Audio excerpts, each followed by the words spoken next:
Selamat pagi, Kak Edi. Pagi, Shalom. Ya, Shalom, Kak. Ya, silakan, Kak Edi. Suara saya jelas ya? Iya, jelas, Kak. Oke, kita lanjutkan ya, saudara. Minggu lalu kita sudah membahas Yesus sebagai Tuhan kita. Bukan sekedar juru selamat atau penolong, tapi juga Tuhan kita, ya, yang sudah menebus kita.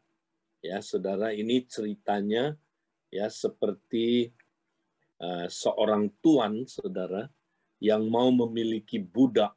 Ya, saya bukan percaya perbudakan, tapi ini ilustrasi konteksnya. Kita mesti mengerti apa yang dimaksud Yesus sebagai Tuhan, penguasa tunggal, kurios dalam hidup kita. Jadi kalau zaman dulu, saudara, di pasar itu dijual budak-budak. Ya, nah budak-budak ini saudara punya tuan, ya Lord. Jadi dia harus taat kepada tuannya. Nah, kemudian saudara, kalau datang seorang mau beli budak itu, saudara, maka budak itu ya mesti dibayar dulu dengan harga yang lunas, tunai, ya dibayar, saudara. Kalau udah lunas dibayar, saudara, maka budak itu pindah tangan dari tuan yang lama kepada tuan yang baru. Nah, saudara, inilah gambaran ketuhanan Yesus. Ya, Yesus datang ke dunia ini, saudara, membeli kita, ya, dengan harga tunai. Berapa harganya, saudara? Dirinya sendiri. Ya, berapa harganya tidak ternilai. Ya, bukan MM-an, bukan TT-an, triliun. Bahkan seluruh dunia jagat raya ini dijual, saudara. Ya, maka nggak bisa membeli saudara sehingga saudara dibayar lunas. Tidak bisa. Hanya kalau dia menyerahkan hidupnya, menyerahkan dirinya, mati di kayu salib, saudara. Itulah harga tunai yang dia bayar, saudara. Nah, saudara, ketika dia bayar dengan harga lunas, saudara, maka apa yang terjadi? Kita bukan lagi milik tuan-tuan yang lama. Ya, kita bukan lagi milik dosa. Kita tidak lagi, saudaraku, menjadi hamba dosa. Kita bukan lagi hamba dunia ini. Kita bukan lagi hamba setan.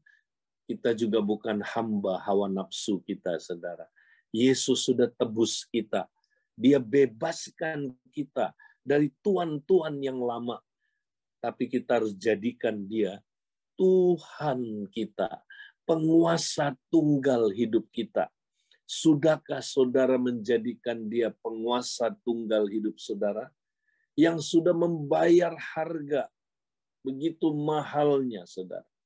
Ya, menjadikan Yesus, menjadikan saudara sebagai hambanya, miliknya. Nah, saudara, inilah yang menjadi dasar, ya, kita mau, saudaraku, beribadah kepada dia. Kalau nggak salah kita juga udah singgung. Nah, saudara, makanya ibadah itu apa, saudara? Ya, Paulus bilang, karena itu, ini saya ulangi ya, saudara, karena itu, ya, kita mesti beribadah itu karena, ibadah karena itu, itunya apa, saudara? Karena ayat-ayat sebelumnya, pasal sebelumnya, ya, bahwa Yesus adalah, ya saudaraku, penuh dengan kemurahan. Ya, dia mengasihi kita, makanya dia memberi dirinya supaya mati di kayu salib buat kita. Ya, karena itu saudara-saudara, demi kemurahan Allah. Nah, ini dia, demi kemurahan Allah. Karena pengorbanannya di kayu salib yang lahir dari kasihnya kepada kita, kemurahannya kepada kita. Karena itulah persembahkan tubuhmu sebagai korban yang hidup, yang kudus, yang berkenan kepada dia. Karena itu. Terus karena apa lagi? Karena ayat sebelumnya, saudara, pasal 11 ayat 36. Saya nggak usah ulangi lagi, ya. karena segala sesuatu adalah dari Dia, ya, oleh Dia, kepada Dia, ya. Kepada Dialah kemuliaan, ya, baginya sampai selama-lamanya. Nah, Saudara, jadi segala sesuatu adalah dari Dia, oleh Dia, bagi kepada Dia. Artinya apa? Dia pemilik dari segala-galanya. Dia Tuhan, penguasa tunggal dari alam jagat raya ini, termasuk saudara. Ya, karena Dia adalah Tuhan, Saudara, pemilik saudara, ya, segala sesuatu adalah dari Dia, ya, oleh Dia dan bagi Dia, Saudara, ya, kepada Dia. Maka Saudara, karena itulah kita harus beribadah kepada Dia. Karena itulah kita harus mengabdi kepada Dia. Karena itulah kita harus, Saudara, ya, menyembah Dia. Karena itu. Nah, ibadah mestinya ibadah karena, bukan ibadah supaya. Nah, kita banyak, Saudara, orang Kristen melakukan ibadah supaya. Kenapa kamu beribadah? Ya, Pak Edi, supaya kaya, Pak Edi. Supaya diberkati. Loh, kalau kita nggak ibadah terkutuk loh. Ya, kita nggak diberkati. Jadi banyak orang ibadah itu supaya diberkati, supaya sukses, supaya kaya, ya, supaya sembuh, supaya dikuatkan, supaya dilindungi, ya, supaya aman. Nah, ada lagi supaya nyaman, supaya bahagia, ya, Saudara. Nah, ini ibadah-ibadah yang salah motif, ya, Saudara. Paulus berkata, ya, kita mesti hati-hati, ya, dia bilang karena banyak orang yang tidak mengikuti ajaran Yesus, mereka mengira ibadah adalah sumber keuntungan, Saudara. Ibadah yang demikian tidak menyenangkan Tuhan. Ya, ibadah yang demikian, Saudaraku, tidak menghasilkan kuasa ibadah.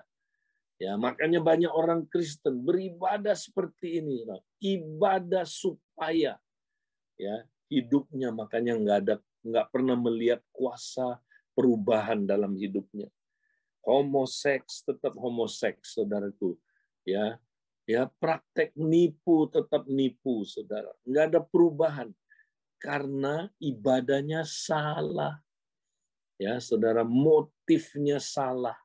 Ibadah supaya, mestinya kita ibadah karena. Nah, ini dia.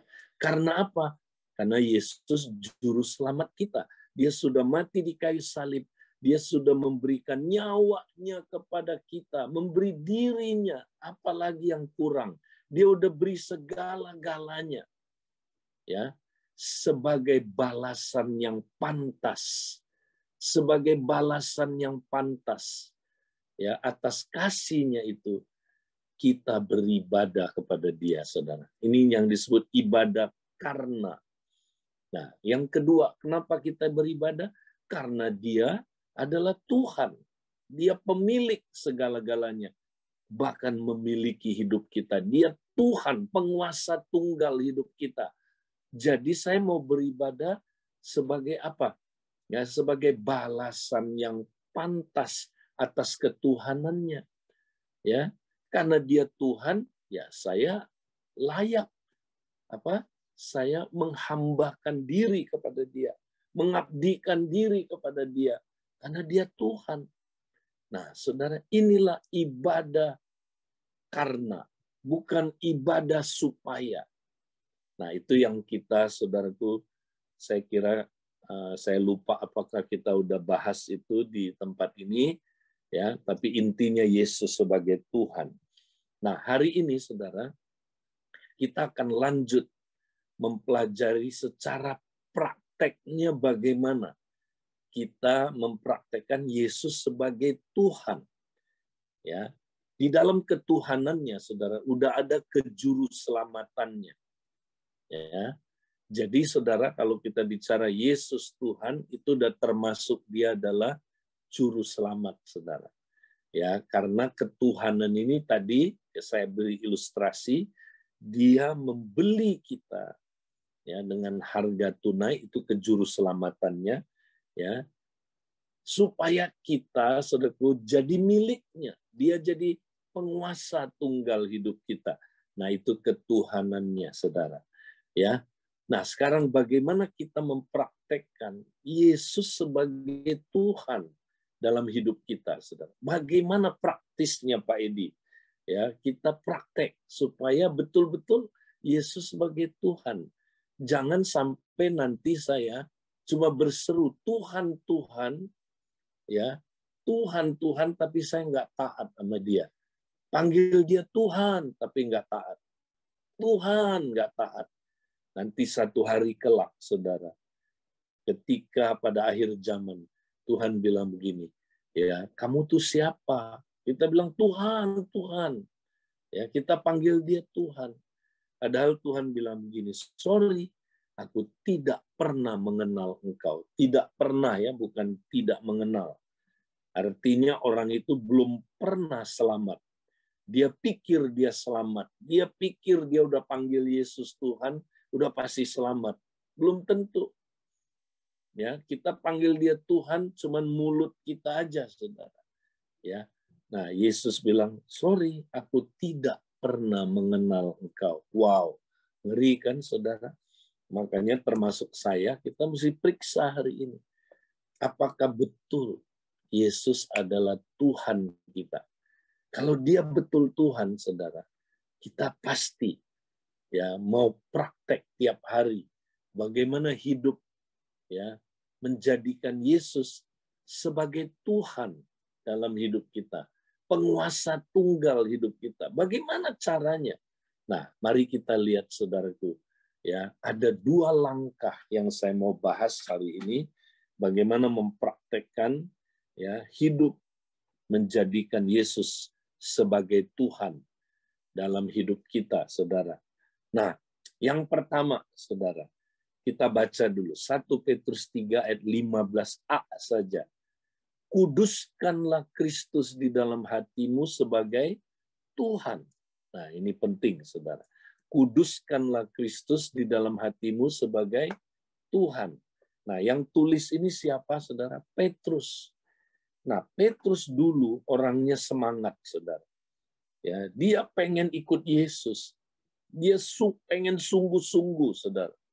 Ya, dia pengen, saudaraku, setia sama Yesus, taat sama Yesus, ikut perintahnya. Tapi satu hari, saudaraku, ya, dia menyangkal Yesus. Dia menyangkal Yesus bahkan sampai 3 kali, saudara. Itu membuat hatinya hancur, saudaraku. Ya, dia gagal ikut Yesus, taat kepada Yesus. Ya, dia gagal, saudaraku, bisa apa, saudaraku, setia mengikut Yesus. Bahkan, saudaraku, anak kecil aja, saudaraku, yang bertanya, dia udah menyangkal, saudara. Dia menyangkal sampai 3 kali. Wow, Petrus hancur hatinya, saudara. Nah, tapi kemudian, saudara, di dalam suratan 1 Petrus, kita lihat Petrus menemukan kuncinya, saudara.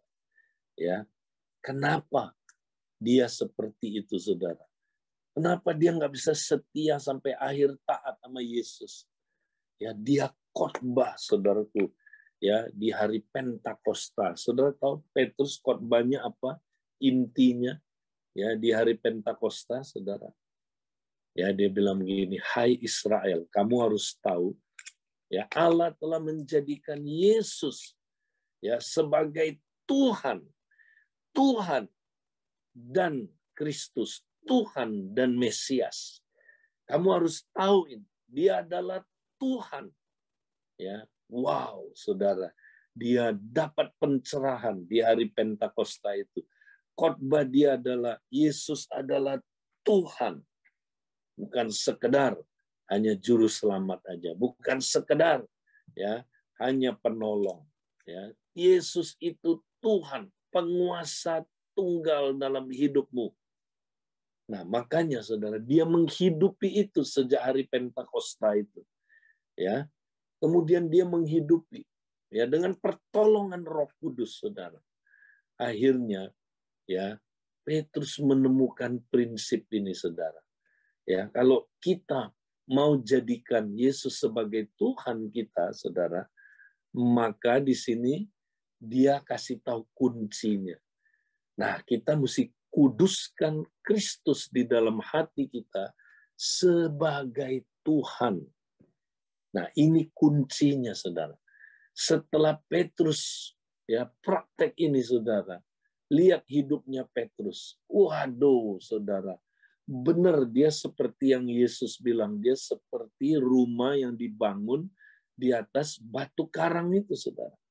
Sehingga angin datang, hujan datang, banjir datang, dia tidak tergoncangkan. Dia tidak menyangkal Yesus lagi, saudara. Bahkan dia begitu radikal hidupnya. Lihat, saudaraku, Petrus hidupnya, saudara. Ya, 1 Petrus dia tulis bagaimana tantangan-tantangan yang dihadapi ya di dalam hidupnya, saudara. Penuh dengan penderitaan, ya, penuh dengan aniaya, penuh dengan saudaraku kesulitan, ya. Tapi Petrus, saudaraku, bisa bertahan, ya, saudara. Petrus, saudaraku, ya, menjadi seperti rumah yang dibangun di atas dasar batu karang itu, saudara. Ya, karena dia praktek prinsip ini, ya. Jadi, saudara, dia bilang, kuduskan Kristus di dalam hatimu sebagai Tuhan. Nah, apa artinya kuduskan Kristus? Ya. Nah, ada orang berpikir, oh, kuduskan Kristus. Masa artinya Kristus nggak kudus dong ya? Kok dia perlu dikuduskan?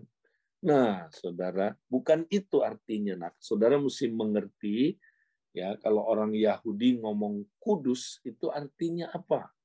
Ya, Petrus ini kan, ya, saudara, dia ya hidup di dalam zaman ya di mana saudaraku zaman itu ya dia tahu artinya kudus itu apa. Ya, kudus bukan berarti saudara sempurna, nggak pernah berbuat dosa. Ya, bukan itu artinya. Ya, hasil dari kalau kita ya saudaraku kudus, betul hasilnya nanti kita bisa tidak berbuat dosa. Tapi kudus itu artinya gini, saudara. Dikhususkan, itu artinya kudus. Jadi dalam hal ini kata kudus artinya apa, saudara? Ya, kudus itu artinya khususkanlah Kristus di dalam hatimu sebagai Tuhan. Khususkan, ya. Apa kan? Apa, saudaraku? Ya, dipisahkan itu artinya kudus, dikhususkan, diutamakan, ya. Jadi, saudaraku, nah kita lihat di dalam terjemahan firman Allah yang hidup supaya kita bisa lebih nangkep lagi. Maksudnya, ya dia bilang gini, dengan tenang serahkanlah dirimu, ya serahkanlah diri saudara kepada Kristus Tuhan saudara. Ya, jadi saudara kuduskan Kristus itu artinya kamu serahin diri kamu ya kepada Dia karena Dia adalah Tuhanmu. Dia penguasa tunggalmu. Jadi kamu harus serahkan. Ya, serahkan apa? Hatimu. Ya, serahkan hatimu supaya saudaraku, supaya dikendalikan oleh Kristus, diperintah oleh Kristus, dikuasai oleh Kristus sepenuhnya. Kamu harus serahkan terus-terusan. Ya, itulah saudaraku cara menjadikan Yesus sebagai Tuhan kita. Tiap hari ini kita mesti lakukan. Nah, inilah yang disebut ibadah sejati. Ya, saudara, jadi Petrus ngomong yang sama sebenarnya. Inilah ibadah sejati. Nah, ibadah sejati itu bukan hanya waktu kita doa pagi, kita lagi beribadah, itu termasuk, saudara. Ya, waktu kita ibadah, saudaraku, hari Minggu, ya, kita ikut komsel, kita lagi beribadah, betul. Itu bagian dari ibadah. Tapi ibadah itu gaya hidup, saudara. Ibadah itu ya saudara, di mana kita menyerahkan seluruh hidup kita untuk mengabdi kepada Dia, saudara. Tapi dimulainya dari hati. Nah, ini dia. Dimulainya dari hati. Ya, kenapa? Kalau hati kita nggak pernah serahkan, ya, bagaimana hidup kita bisa serahkan, ya? Karena segala sesuatu kan dari hati. Ya, Alkitab bilang jagalah hatimu, ya, karena dari situlah terpancar kehidupan, saudara. Ya, jaga hatimu. Ya, ini kita mesti kuduskan Kristus di dalam hati kita sebagai Tuhan. Ya, jadi intinya gini, kita jadikan hati kita ini ya diperintah oleh Kristus sepenuhnya, ya, dikuasai oleh Kristus sepenuhnya, ya, sampai Kristus memenuhi hati kita, saudara. Ya, kalau itu kita lakukan, saudara, nah hidup kita, saudara, itu ya pasti akan taat. Hidup kita pasti kita akan, saudara, itu ya menjadi pelaku firman, pasti, karena mulainya dari hati. Kalau hati orang, saudara, tidak tunduk kepada Kristus, ya, tidak diserahkan kepada Kristus, ya nggak mungkin dia taat, saudara. Dia akan taatnya sama siapa? Dia akan taatnya sama setan, ya. Dia taatnya sama apa dunia ini. Dia taatnya sama siapa, saudaraku? Sama dosa. Dia taatnya sama kedagingannya, ya. Jadi mari terus-terusan serahkan hati kita kepada Yesus sebagai penguasa tunggal hidup kita. Lihat gambar ini berikutnya. Nah, ini saya udah pernah bahas. Jadi, saudara, aplikasinya adalah tiap hari ya kita mesti lihat hati kita, saudara. Yaitu adalah ya saudara rumahnya Tuhan. My heart, His house, ya. Rumahku ada apa? Hatiku adalah rumahnya Tuhan. Ya kan? Tuhan tinggal di inner man-nya kita. Manusia batiniahnya kita. Manusia yang di dalam. Ya, itulah hati berkaitan sama manusia inner man-nya, manusia batinnya kita, saudara. Nah, ini tiap hari kita mesti serahkan sama Tuhan. Jadi ibadah sejati, saudara, enggak umum-umum aja. Tuhan, ku persembahkan tubuhku kepada Engkau. Ya, itu umum. Nah, kita mesti lebih detail lagi, saudara. Kalau kita doa, Tuhan, aku serahkan Tuhan. Aku serahkan hari ini, Tuhan. Ya, pikiranku, Tuhan, ke dalam tangan-Mu, Tuhan. Tuhan, aku masih banyak pikiran-pikiran yang belum sesuai dengan kehendak-Mu, Tuhan. Tuhan, banyak pikiran-pikiranku itu pikiran duniawi, Tuhan. Pikiran yang nggak benar, Tuhan.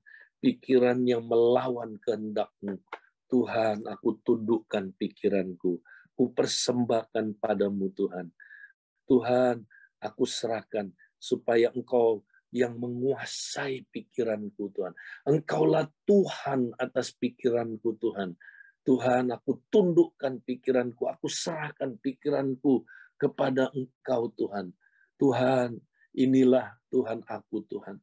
Aku mau tunduk taat kepada Engkau. Ya, saudara, kemudian kita juga doa, Tuhan, aku serahkan keinginan-keinginanku, Tuhan. Seringkali, Tuhan, keinginan yang duniawi, Tuhan. Keinginan yang tidak sesuai kehendak-Mu. Keinginan dari daging. Bahkan seringkali keinginan dari setan. Tuhan, ampuni aku, Tuhan. Tuhan, aku serahkan, Tuhan, keinginan-keinginanku supaya menjadi keinginan-keinginan dari Engkau, Tuhan. Tundukkan, kuasai, Tuhan. Penuhi aku dengan kehendak-Mu, Tuhan. Bukan kehendak-Ku, Tuhan, yang jadi. Tuhan, aku serahkan, Tuhan. Ya, terus kita serahin apa lagi? Tuhan, aku serahin, ya, hati nuraniku, Tuhan. Tuhan, kalau hati nuraniku kotor, Tuhan, karena aku berbuat dosa, aku tidak pernah mengakunya, aku simpan dosa, aku tidak hidup di dalam terang. Tuhan, hari ini, Tuhan, kuasai, Tuhan, hati nuraniku. Tuhan, bersihkan hati nuraniku, Tuhan. Ku persembahkan, ku serahkan, karena hati nuraniku milik Engkau, Tuhan. Itu, saudara. Kita kalau doa, ibadah sejati itu, ya wujudnya itu, saudara. Kita serahkan lagi. Tuhan, aku serahkan imajinasinya aku, Tuhan. Tuhan, seringkali sebagai pria, Tuhan, aku izinkan pikiran-pikiran yang cabul, pikiran-pikiran najis, pikiran-pikiran jahat, Tuhan, imajinasi-imajinasi yang Tuhan tidak berkenan kepada Engkau. Tuhan, aku mau, Tuhan, hari ini serahkan imajinasiku. Biar Tuhan, Engkau mengubah dari dalam, Tuhan. Tuhan, aku mau buang imajinasi-imajinasi yang kotor ini, Tuhan. Yang jorok, yang tidak sesuai kehendak-Mu. Tuhan, ampuni aku sudah menyembah berhala di imajinasiku. Aku sudah membuat patung dan sujud menyembah kepadanya. Tuhan, ampuni aku, Tuhan. Tuhan, aku bertobat hari ini. Aku buang, Tuhan. Aku buang. Aku mau kuduskan Engkau, Tuhan. Dalam Tuhan. Engkau sebagai Tuhan. Di dalam imajinasiku. Tuhan, aku serahkan. Itu, saudara. Kemudian kita juga doa, ya apa, saudaraku, ya hati kita yang terdalam, ya saudara, apakah hati kita, saudara, ya kita, ya saudaraku, sudah tidak setia kepada covenant dengan istri kita atau dengan suami kita. Kita serahkan ya ruang itu ke dalam tangannya. Hubungan, ini ruang hubungan kita dengan istri. Ya, hubungan dengan suami, ya ini hubungan covenant. Apakah kita masih jaga itu, saudara? Atau ya akhir-akhir ini sudah ada ya pihak ketiga masuk ke ruangan itu, saudara? Ya kita udah berzina dalam hati kita, belum dalam tindakan ya perbuatan nyata, tapi udah di hati kita. Nah, saudara, kita mesti bertobat, serahkan ya area itu, ya hubungan saudara, hubungan covenant saudara, supaya dikuduskan oleh Tuhan, ya saudara. Nah, apalagi saudaraku, serahkan yang terakhir, saudaraku, ya memori bawah sadar kita. Nah, ini memori bawah sadar kita, kita sering pikir udah beres, aku udah beres, Pak Edi. Gimana beres? Nggak ada orang yang udah beres, ya. Kita semua proses dikuduskan, ya kan? Dibenarkan itu sekali saja untuk selamanya, tapi dikuduskan itu terus-terusan, nggak pernah berhenti sampai Yesus kembali. Nah, Tuhan mau kuduskan, saudara, mau memurnikan, ya, mau mengubah, mentransform memori bawah sadar, saudara. Kalau masih banyak luka-luka, dia mau sembuhkan. Kalau masih banyak trauma-trauma, dia mau sembuhkan. Kalau masih banyak, saudaraku, ya yang menyebabkan ya saudara tengkar terus, ribut terus, nggak berubah-berubah hidupnya, ini karena memori bawah sadar masih banyak yang belum dipulihkan. Nah, kita sering pikir saya udah beres. Nggak ada orang yang udah beres, saudaraku, 100%. Serahkan tiap hari. Ya, nah ini, saudara. Inilah langkah pertama. Dimulai dari hati, saudara. Yesus sebagai Tuhan, enggak? Ya, kalau Yesus sebagai Tuhan dimulai dari hati, saudara, beres. Hidup saudara pasti beda. Ya, hidup saudara pasti, saudaraku, ya, kau sudah jadikan Yesus Tuhanmu, dan terus-terusan engkau, saudaraku, menyerahkan dirimu terus, ya, supaya dia kuasai sepenuhnya. Nah, ini langkah pertama. Nah, sekarang langkah yang kedua, saudara. Kita lihat di dalam Kolose 3, 17 dan 23. Ya, setelah Yesus memerintah di hati kita, ya, kedua, maka ya kita baru bisa melakukan segala sesuatu ya di dalam nama Tuhan Yesus. Ya, kita disuruh melakukan segala sesuatu di dalam nama Tuhan Yesus. Nah, perhatikan Kolose 3 ayat 17. Dan segala sesuatu yang kamu lakukan dengan perkataan atau perbuatan, lakukanlah semuanya itu dalam nama Tuhan Yesus sambil mengucap syukur oleh Dia kepada Allah Bapa kita. Nah, saudara, kita disuruh apa, saudara? Segala sesuatu yang kita lakukan, baik perkataan dan perbuatan. Nah, ini artinya apa? Ya, segala sesuatu yang kita lakukan dalam hidup ini. Ya, segala sesuatu. Jadi bukan hanya waktu ibadah pagi, bukan hanya waktu ibadah komsel, kompak, bukan hanya dalam ibadah hari Minggu atau acara-acara tertentu, tapi dalam segala sesuatu yang kita lakukan. Berarti, saudara, ya, termasuk apa, saudara? Termasuk ya waktu kita, saudara, ya menyetir, waktu kita, saudara, ya sedang apa, saudara, nonton TV, waktu kita lihat smartphone kita, waktu kita, saudaraku, ya bekerja, waktu kita sekolah, waktu kita bisnis, waktu kita, saudaraku, ya melakukan apa aja, waktu kita berhubungan ya dengan keluarga kita, kita berfungsi sebagai suami, berfungsi sebagai istri, berfungsi sebagai apa, saudaraku, anak-anak, ya, sebagai bapak, sebagai hamba, ya, atau asisten rumah tangga di rumah, ya. Nah, ini kan konteksnya ini, saudara. Kolose 3:17, kalau saudara baca terus, ya, sampai ayat 18 sampai ayat 23 diulangi lagi. Segala sesuatu yang kamu lakukan, ya, lakukanlah sungguh-sungguh. Nah, segala sesuatu itu yang udah disinggung itu tadi. Di dalam keluarga kita. Dan apa aja yang kita lakukan, saudara. Termasuk ya ayat 16, waktu beribadah kan. Nah, termasuk itu. Ya, termasuk kegiatan sehari-hari kita.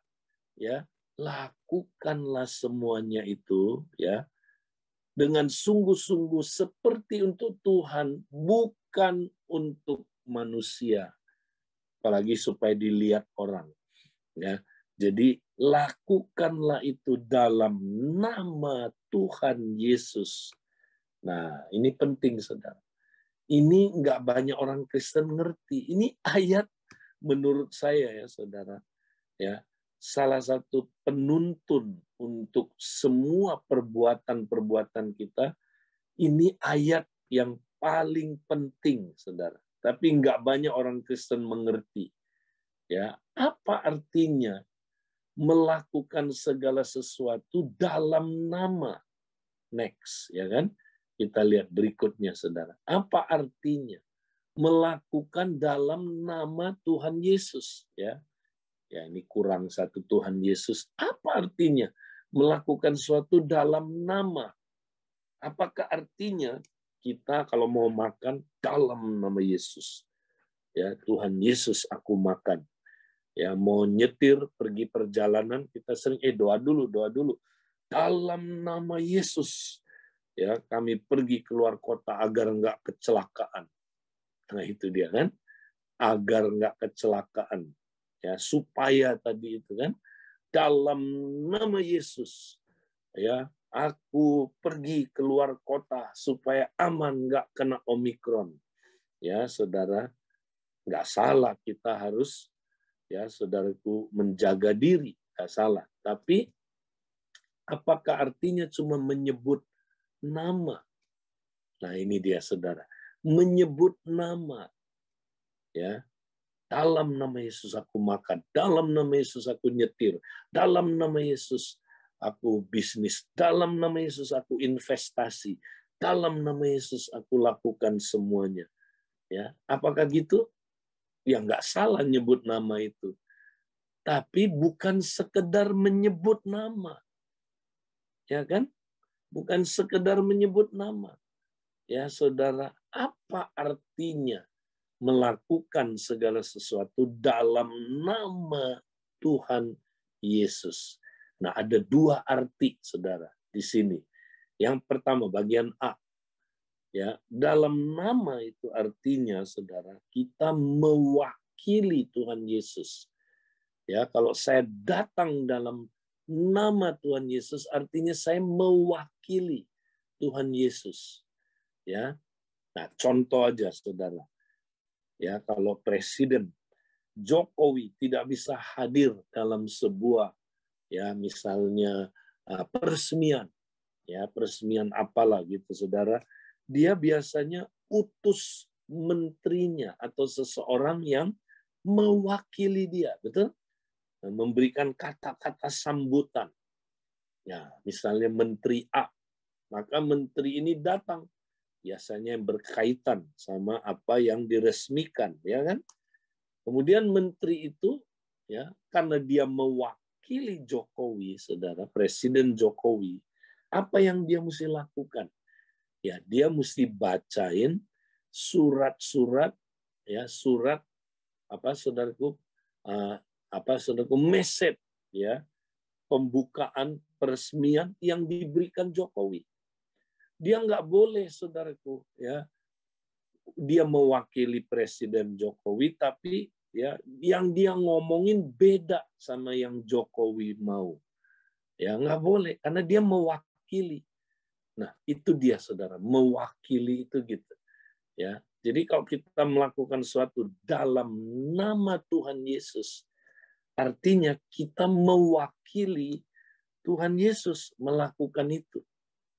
Berarti, saudara, kalau kita mewakili Yesus, ya berarti kita mengekspresikan Yesus.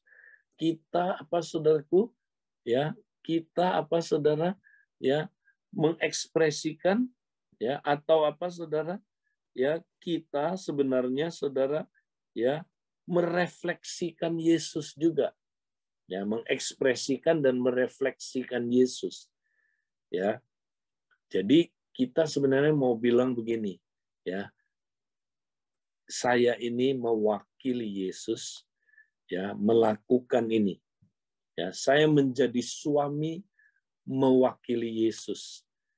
Nah artinya apa, saudara? Saudara suami yang merefleksikan Yesus, ya yang mengekspresikan Yesus, ya. Nah kalau Yesus jadi suami, saudara, masa dia tampar istrinya, ya? Kalau Yesus jadi suami, ya saudaraku, masa dia, ya saudara, membenci istrinya?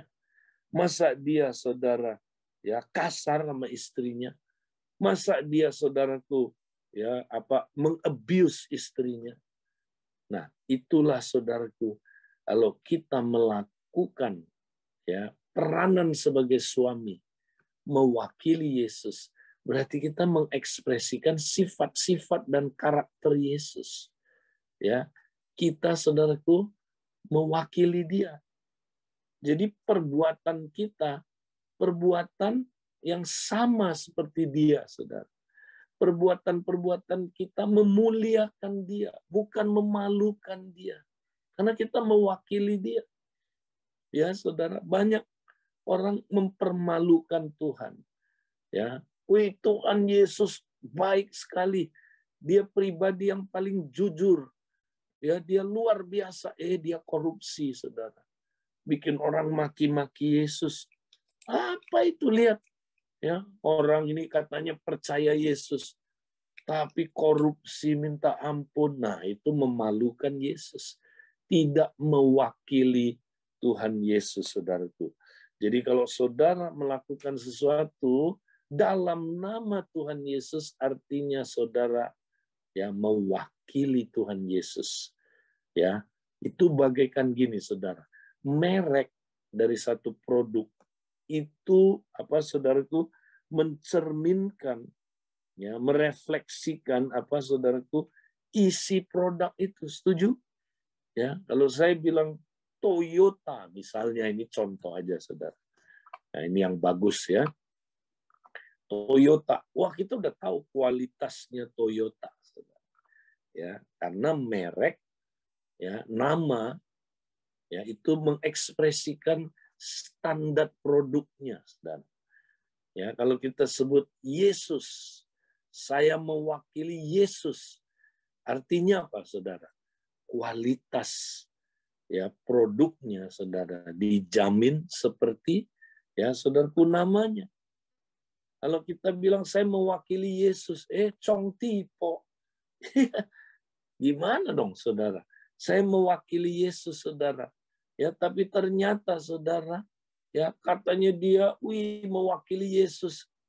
Tapi, saudara, ya di rumah minta ampun, ya pukul istri, abuse anak-anak, saudaraku, kasar sama anak-anak, saudaraku, ya tidak mengasihi anak-anak. Nah, itu, saudaraku, berarti kita nggak bisa mewakili Tuhan Yesus, saudara. Ya, berarti kita belum melakukan sesuatu di dalam nama Tuhan Yesus. Ya, jadi mari kita melakukan apapun mewakili Tuhan Yesus. Nah, yang kedua sekarang, artinya melakukan segala sesuatu dalam nama Tuhan Yesus, itu artinya saya melakukan segala sesuatu di bawah otoritasnya Kristus. Ya, saya taat sama Kristus. Saya lakukan ini karena Kristus perintahkan saya lakukan. Saya lakukan di bawah otoritasnya Kristus. Nah, kalau kita taat, saudara, lakukan, maka kita juga ada di bawah kuasa Kristus. Ya, kita diberi kuasa, mampu melakukan itu, saudara. Karena ada kuasa. Ya, itulah dahsyatnya melakukan sesuatu dalam nama Yesus. Ada kuasa, kita bisa melakukan, saudara. Ya, jadi kita bisa seperti Kristus. Kristus mengampuni musuhnya, kita bisa mengampuni.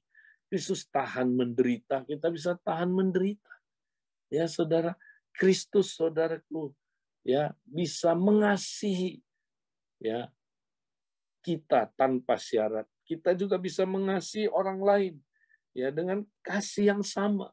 Ada kuasa yang sama mengalir dalam hidup kita sehingga kita mampu melakukannya, saudara. Ya. Kalau saya melakukan sesuatu dalam nama Tuhan Yesus, itu artinya saya melakukannya di hadiratnya Tuhan. Ya, di hadiratnya Tuhan, saudara. Ya. Nah, tapi satu lagi, ini kita udah sering bahas hadiratnya coram Deo. Ya, tapi melakukan segala sesuatu dalam nama Yesus itu artinya melakukannya dengan motif yang benar, saudara. Nah, motifnya itu tadi, Yesus itu Tuhan ya dan juru selamat. Ya, makanya diwakili dengan nama Tuhan Yesus. Ya, Tuhan Yesus. Kita lakukan apa-apa harus motifnya kepada Tuhan Yesus. Ya, apa itu Tuhan Yesus, saudara? Nah, perhatikan, Yesus punya arti YHWH yang menyelamatkan. Yehova yang menyelamatkan atau Yahweh yang menyelamatkan. Ya, mau pakai Yahweh, Yehova, ya nggak ada yang tahu standar mana yang paling ya saudaraku benar ya. Tapi yang penting kita nama Allah kita, saudaraku, ya yang sudah dikaruniakan kepada Yesus dalam hal ini ya, di situ Yesus artinya Yesua, Yehova yang menyelamatkan, saudara. Ya, Yehova yang menyelamatkan. Ya, jadi namanya ya dari namanya saudara kita tahu dia adalah penyelamat. Ya, bagaimana Yesus menyelamatkan kita? Sekali lagi dia memberikan seluruh hidupnya, saudara. Bahkan nyawanya kepada kita. Ya, begitu besar kasihnya, saudara. Dia memberi segala sesuatunya, saudara. Ya, segala sesuatunya, saudara. Ya, kepada saudaraku kita. Nah, maka motif kita, saudara, melakukan apapun adalah sebagai balasan yang pantas untuk kasihnya, saudara. Ya, karena Yesus begitu mengasihi saya. Ya, saya pun mau mengasihi dia. Ya, motifnya jadi kasih, saudara. Saya mau melakukan apapun, motifnya adalah kasih. Ya. Nah, yang kedua, tapi Yesus bukan hanya saudaraku ya mengasihi kita, juru selamat kita, tapi dia juga Tuhan, Lord, Kurios. Ya, jadi kita lakukan apa-apa ya karena kita adalah hambanya dia. Dia pemilik kita, dia penguasa tunggal hidup kita. Jadi kita mau taat melakukannya, saudara. Taat melakukannya. Nah, saudara, jadi kesimpulannya yang terakhir, saudara. Kalau begitu next ya, kalau begitu segala perbuatan kita seharusnya adalah tindakan ibadah, saudara. Jadi ibadah itu bukan hanya saudaraku, waktu kita ya saudara mempraktekkan itu saudara di ya acara-acara tertentu, ibadah hari Minggu, ibadah di komsel, ibadah di mesbah pagi. Iya betul, itu juga bagian. Ya, tapi saudara, ibadah itu adalah apa saudara? Ya, adalah segala sesuatu yang kita lakukan ya saudara, kita itu adalah mestinya bentuk ibadah ya. Jadi saudara, apa aja yang kita lakukan itu ibadah ya. Jadi kita makan itu ibadah saudara, ya kan? Katanya kalau kamu makan, lakukanlah dalam nama Tuhan Yesus, saudaraku. Ya, jadi saudaraku, apa saja yang kita lakukan ya itu adalah bagian dari ibadah ya. Kita nyetir itu ibadah, saudara. Kita lagi saudara ya kerja itu ibadah ya. Kita lagi apalagi saudara ya misalnya jaga anak ibu-ibu itu ibadah ya kan. Segala sesuatu yang kita lakukan ya harus kita lakukan dalam nama Tuhan Yesus ya. Itu ibadah kita, saudara ya. Makanya dibilang sambil bersyukur ya kan. Jadi ibadah bukan hanya bersyukur di acara-acara tertentu, memuji Tuhan di acara tertentu, tapi dalam kehidupan segala aspek kita disuruh bersyukur. Karena itulah ibadah. Karena waktu kita bersyukur, saudara, ya kita menempatkan diri kita di bawah kedaulatan Tuhan, di bawah ya saudaraku ketuhanannya. Ya, kita menempatkan diri kita karena Tuhan hadir dalam pujian umatnya, saudara. Tuhan bertakhta di atas pujian umatnya, saudara. Makanya waktu kita mengucap syukur, kita memuji dia, saudara. Ya, melakukan apa-apa sambil mengucap syukur, maka kita, saudaraku, sedang saudara? Ya, sedang sadar akan hadiratnya. Ya, kita sadar dia hadir. Ya, kita mengucap syukur itu, saudaraku, ya itu adalah ya saudara tanda kita tunduk kepada kedaulatannya. Puji Tuhan. Nah, saudara, mari kita praktekkan ya melakukan segala sesuatu di dalam nama Tuhan Yesus. Ya, praktekkan ketika kita ada di keluarga, saudara. Ya, ketika kita berfungsi sebagai suami, ketika kita berfungsi sebagai istri, ya, lihat itu sebagai tindakan ibadah. Itu adalah ibadah. Saya lakukan karena ya, karena apa? Yesus adalah juru selamat saya, karena Yesus adalah Tuhan saya. Ya, saya lakukan karena, bukan saya lakukan supaya. Nah, banyak kita, saudara, suami istri ini contohnya. Kita kan saling mengasihi itu supaya kan. Betul nggak? Ya, kasih supaya itu gini. Pak Edi, aku mengasihi istriku ya supaya dia tunduk sama saya. Nah, itu supayanya itu. Ya, saudara. Nah, nanti kalau dia nggak tunduk sama saudara, tanduk, nah saudara marah. Udah, capek Pak Edi, capek. Gue nggak mau lagi mengasihi dia. Ya kenapa? Aduh, ya nggak ada balasannya Pak Edi. Ya, aku udah habis-habisan mengasihi dia, dia nggak mengasihi aku. Nah itu ya saudara melakukannya supaya, ya Nah, ini bahaya, saudara. Ibadah supaya itu membuat orang, saudaraku, akhirnya kecewa. Bahkan kecewanya sama Tuhan. Tuhan, kenapa aku udah sungguh-sungguh mengasihi istriku, dia nggak balas. Dia nggak berubah-berubah, minta ampun. Udah cerai aja Tuhan. Capek gue sama istri model begini. Istri bilang, gue juga capek. Ya, model lu suami. Ya, lu bener-bener ya, suami sontoloyo. Ya saudara, nah itu dia. Akhirnya saudara, ya kita berhenti melakukan peranan kita. Karena kita lakukannya bukan sebagai ibadah. Ya, karena ibadah itu harus ibadah karena, ya bukan ibadah supaya. Ya, ayo saudara, saudara lakukan apapun, motifnya apa? Ya, motifnya karena saudara mengasihi Tuhan, karena Dia adalah Tuhan saudara, ya, atau ya ada ininya saudara, ada imbalannya. Ya, itu dia. Yesus bilang, kalau engkau mengasihi orang yang mengasihi engkau, lah perlu kasih karunia apa? Orang yang tidak kenal Tuhan juga bisa. Orang yang masih berdosa, yang belum lahir baru bisa lakukan itu. Ya, saudara. Tapi Tuhan mau kita ya melakukan segala sesuatu beda sama dunia ini, saudara.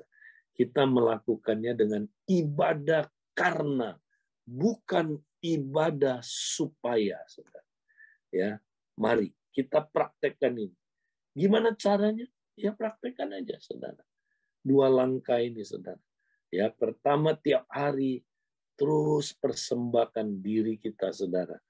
Ya, kuduskan Kristus sebagai Tuhan dalam hatimu. Ya, serahkan dirimu ya kepada Dia sebagai Tuhan. Serahkan seluruh ruang-ruang hidup saudara, mulai dari hati, serahkan. Ya, kemudian yang kedua, mulai praktek, melakukan apapun ya dengan saudaraku, dalam nama Tuhan Yesus.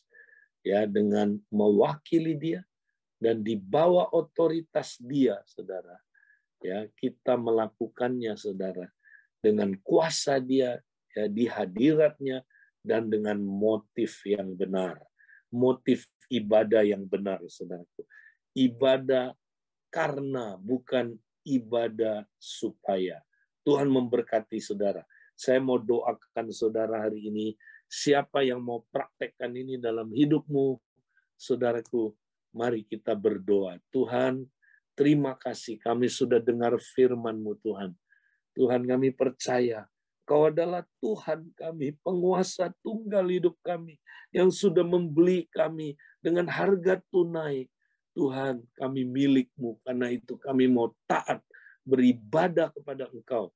Kami mau beribadah karena Engkau begitu mengasihi kami, Tuhan. Karena Engkaulah Tuhan, penguasa tunggal hidup kami. Tuhan, kami mau beribadah karena ini. Kami tidak mau beribadah supaya. Tuhan, walaupun Kau bisa berkati hidup kami, Engkau bisa, Tuhan, menyembuhkan kami. Engkau, Tuhan, bisa, Tuhan, melakukan banyak hal, Tuhan, supaya kami diberkati hidupnya. Tapi kami tidak mau jadikan itu motif. Tuhan, motif kami adalah kami mau menyenangkan Engkau, Tuhan. Karena Engkau terlebih dahulu memberi diri-Mu kepada kami, Tuhan. Memberi kami, Tuhan, hadiah yang begitu besar, yang kami tidak mungkin bisa terima, Tuhan. Hidup-Mu sendiri, diri-Mu sendiri Engkau berikan kepada kami. Terima kasih, Tuhan, sebagai balasan yang pantas akan kasih dan ketuhanan-Mu, Tuhan.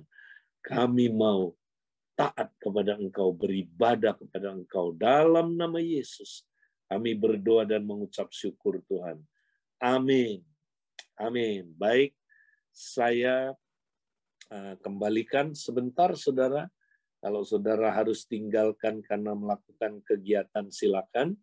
Tapi kalau saudara mau stay, ya mungkin ada yang nanti Pak Hadi mau meresponi, dapat berkat apa lewat khotbah ini ya, dapat pencerahan apa atau ada kesaksian ya mengenai prinsip-prinsip ini ya, atau Tuhan tegur apa lewat ini saudara ya, atau wow saya butuh memperbaiki apa dalam hidup kita ya, kita boleh sharing ya, atau ada yang mau bertanya silakan.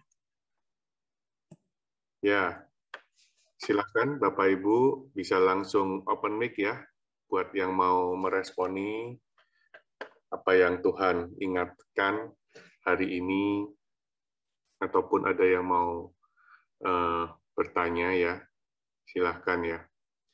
Ya, saya diingetin ya Bapak Ibu, memang benar bukan supaya ya, tetapi karena saya sudah menerima semua kebaikan kemurahan Tuhan, jangan mudah melupakan ya apa yang sudah saya terima, kebaikan-kebaikan Tuhan, berkat Tuhan yang sudah saya terima, sehingga akhirnya kalau saya mudah melupakan itu saya mudah menuntut orang lain, menuntut istri saya, dan juga nggak puas gitu ya dengan apa yang sudah Tuhan berikan, sehingga mudah kecewa juga akhirnya ketika saya tidak mendapatkan apa yang saya inginkan. Ya, silakan Bapak Ibu, silakan bisa unmute buat yang mau meresponi ataupun yang mau bertanya. Ya, Kak Edi, saya meneguhkan nih, Kak Edi, apa yang tadi dibagikan ya, yang poin mewakili Tuhan Yesus. Ya, saya secara pribadi lah ya, jujur belum mewakili sebagai mewakili Tuhan Yesus gitu loh, Kak Edi. Karena memang teguran buat saya itu saya masih suka menuntut lah ya, ya kepada istri, kepada anak ya. Pagi hari ini ya saya percaya Tuhan menegur saya secara pribadi karena saya juga masih suka berekspektasi juga, khususnya di dalam pelayanan gitu loh Kak Edi. Jadi saya mau bertobat lah, karena apa yang saya lakukan ini ternyata motifnya buat kesenangan saya mungkin ya, buat juga ya buat ya ingin dilihat orang gitu. Saya nggak mau jatuh di dalam dosa yang sama ya, karena hari-hari ini ternyata ketika saya renungin firman, ketika saya juga begitu banyak mengalami kebaikan dan kemurahan Tuhan, ternyata memang ya hati saya mau terus murni lah gitu loh. Nah, di teman-teman juga tolong doain, dan juga saya minta maaf ya. Nah, hari-hari ini ya saya mau melakukan lah apa yang Tuhan ajarkan ya.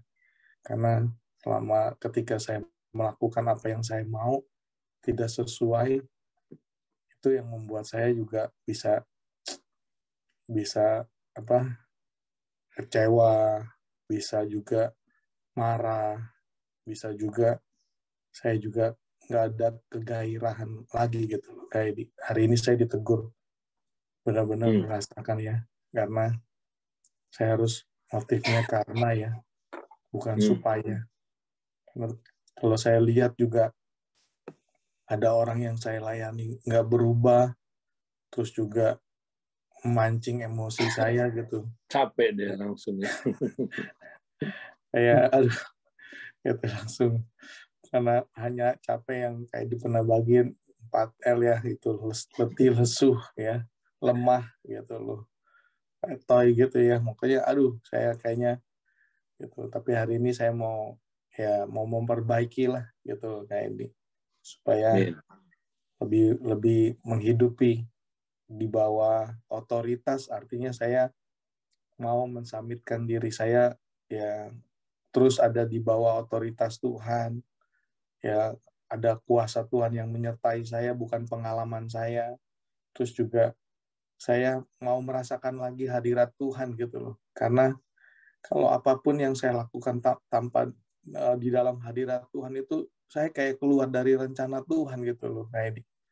Jadi apapun yang saya perbuat kok kayak stagnan gitu loh kayak.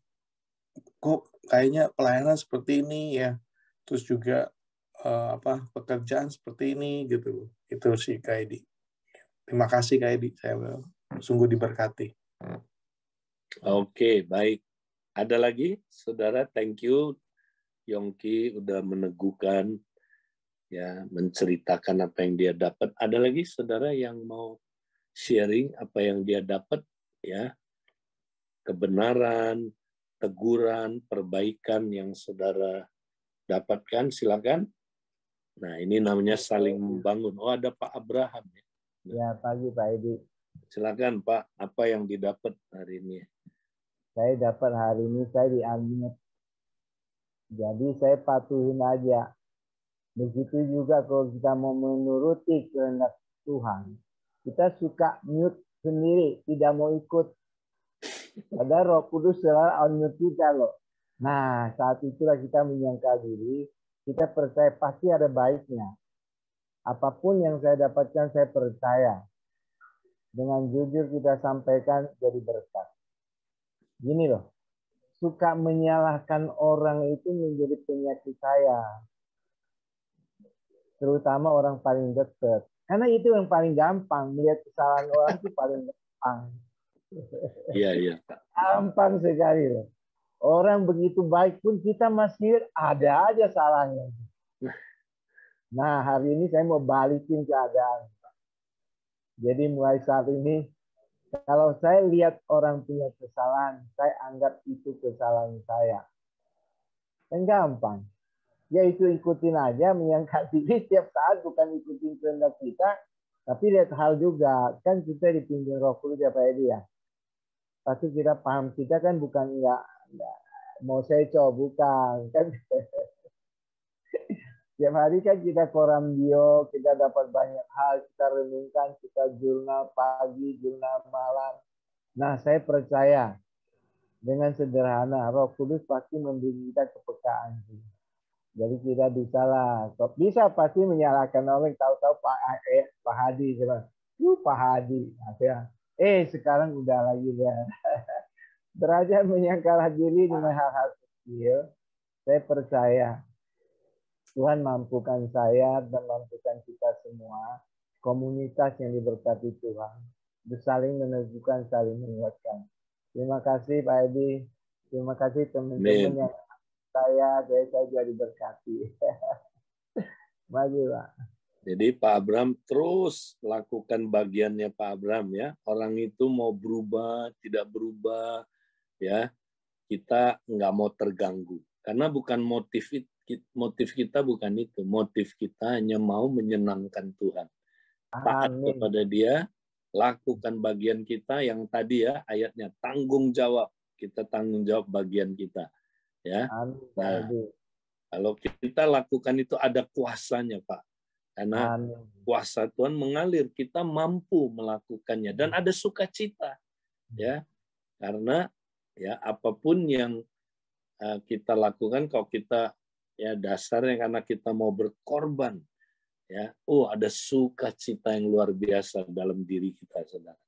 Ya, kalau enggak kita mikirnya gini, aduh, kok gue nggak diberkati ya di ibadah ini ya, aduh, capek deh ibadah ini, ya, kenapa pembicaranya kurang lucu ya, aduh, mestinya dia undang yang lebih lucu dong ya. Ya, nggak ngangkat lagi penyembahannya ini. Ya ilah ya. Nah, kita ibadah sambil bersungut-sungut. Nah, ini ketawa karena mungkin pengalaman ya. Nah, itu karena ibadah supaya ya. Tapi orang yang ibadah karena ya nggak apa-apa kalau Tuhan izinkan ada suasana yang nggak nyaman ya, saudaraku, ada ya saudaraku hal-hal yang membuat kita terganggu, saudara. Kita bukan itu kok yang kita cari.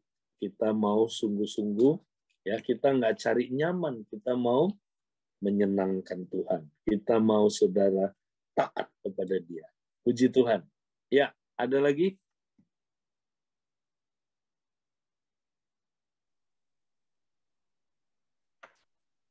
Ya, shalom Pak Edi. Shalom. Ya, saya Bu Susi. Ya, saya dari firman ini saya dapetin yang paling penting kita tuh hidup jadi orang yang tahu balas budi. Yang paling jelek orang hidup yang jadi orang bocengli. Tuhan nih, Tuhan itu paling nggak senang menjadi orang bocengli sama sombong yang tanpa kita sadarin. Ya, lalu kita jadi orang cengli, kita tahu balas budi, kita beribadahnya bukan karena supaya, tetapi karena kita beribadah karena jadinya buat membalas budi, bukannya untuk menuntut. Kalau kita beribadah supaya kita selalu bersungut-sungut, kita selalu menuntut, kita membangkit-bangkit. Saya udah begini, kenapa saya dapat penyakit, kenapa saya hidupnya masih susah, gitu. Nah, jadi kita tuh terutama harus jadi orang cengli, Tuhan senang. Terus sama orang rendah hati, itu dosa yang tanpa kita sadarin. Sombong ya. Ya, sombong, dosa yang tidak berasa, tetapi Tuhan benci. Sama nggak tahu balas budi, maunya ke sendiri terus, seperti punya sifat lintah, sedot terus, nggak ada kembalian ke orang, ya. Itu saya dapatnya kayaknya itu kita harus terima banyak, kita harus bisa sekuat tenaga membalas walaupun sebagian, sekuat tenaga kita. Jadi beribadah dengan kasih yang tulus, bukannya dengan motivasi. Ya, banyak orang melayani dengan motivasi. Jadinya melayani tapi masih berasa susah. Jadinya ada keluhan. Jadinya dengan keluhan itu Tuhan merasa direndahkan. Nah, iya, jadi bukan kita melayani tetapi merendahkan. Soalnya kita merasa kurang. Tetapi dengan bersyukur kita tuh meninggikan Tuhan, ya. Iya, jadi hidup kita tuh harus penuh dengan syukur, nggak boleh dengan keluh, bersungut-sungut. Itu tanpa merasa kita merendahkan Tuhan. Tapi kalau kita memuji kita tuh tanpa sadar kita udah ninggikan Tuhan. Tuhan senang sama kita. Kalau Tuhan senang sama kita, apapun yang kita butuhkan, Tuhan tahu. Tanpa kita minta, Dia sediain. Kita diutamain karena kita menyenangkan, nggak pernah mengecewakan, nggak pernah nyakitin hati Tuhan. Iya, gitu. Tapi kalau kita khawatir aja tuh, rasanya kita tuh tertegur. Aduh, kita khawatir, arti kita membohong sama Tuhan nih. Kita kan ada teguran di hati kita, ada Roh Kudus. Kok aku ngomong, aku serahkan khawatirku padamu, tapi kok nyatanya gue masih khawatir. Nanti kita meragukan Tuhan, ya. Itu yang saya dapat ini hari. Jadi dengan perbuatan kita harus tunjukkan apa yang kita katakan. Waktu kita berdoa, kita harus nyatakan. Dengan perbuatan kita, jangan bilang engkau segala-galanya, tetapi kita masih memprioritaskan yang lain. Iya. Ya, dengan kelakuan kita. Jadi Tuhan tuh jadinya kecewa. Jadi kita pasti ada halangan hidupnya, banyak masalah.